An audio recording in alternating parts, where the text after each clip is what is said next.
Welcome to Crops, Cattle, and Charley. I'm Charley Martinez, and I'm joined today by Andrew Griffith and the University of Tennessee crop economist, Dr. Aaron Smith, who's with the Department of Agriculture and Resource Economics. Today, Dr. Smith is going to discuss the recent rally in corn and soybean prices and the expectations as we enter 2021.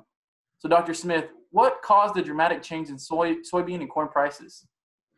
Well, there's always numerous factors that are affecting commodity prices, but when we look back starting in August, we're really seeing kind of two phenomenon that emerged that really drove the direction of corn and soybean prices to where we are today. And the first one is weather. Now it can be kind of broken into two different categories when we look at both U.S. weather and then kind of global weather. So in the U.S., I think the windstorm that affected the Midwest was well documented. You know, the flash droughts or droughts that emerged in parts of the Corn Belt, continued dry conditions in some of the southern plains.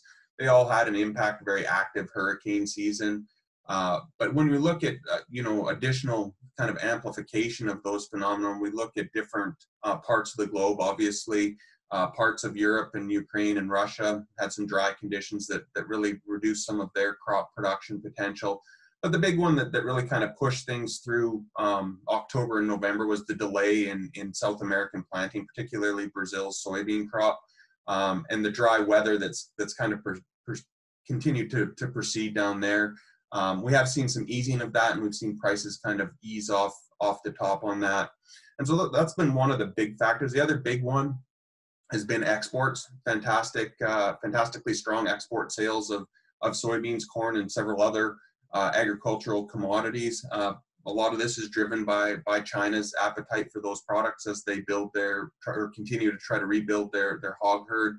One thing that is kind of difficult to understand is this part of them trying to meet their commitments under phase one, or is this some other phenomenon? And I think it's probably a little bit of both. Obviously, they don't just buy solely from the U.S. They've also had very strong purchases from Canada for commodities like canola and wheat, or from South America as well. So again, it's probably a combination of those two things, but that's really what's been driving prices. And it's important to understand what's driven the current price rally, because it will give some foresight into what we can expect as we move through the remainder of this year and into 2021. So what does all this mean for corn and soybean prices in early 2021? Well, one of the big ones that we always look at in terms of where prices are going is looking at what we have in terms of reserves. And so quite often we'll look at kind of what are the projected ending stocks for an individual commodity. And one of the results of this decrease in production due to some of the weather issues that we had in the U.S. is we've shaved over 1 billion bushels of ending stocks off of corn, which is a substantial amount. And that's one of the reasons why we've seen prices get up into that, 440 range, and soybeans bumped up into $12 range in terms of futures prices on the nearby side of things. And so that's not necessarily going to change dramatically, where we will see some potential softening of prices if we do see weather conditions, which recently we have seen some improved forecasts for South America, will likely end up depressing prices a little bit. But I expect prices to remain pretty strong as we enter 2021, looking in that kind of 11 and a quarter all the way up to 12. If we do see an intensification of the drought, we could improve prices beyond that. If the drought intensifies down in South America, for corn, 4 and a quarter all the way up to 4.75, I think are reasonable expectations in terms of old crop.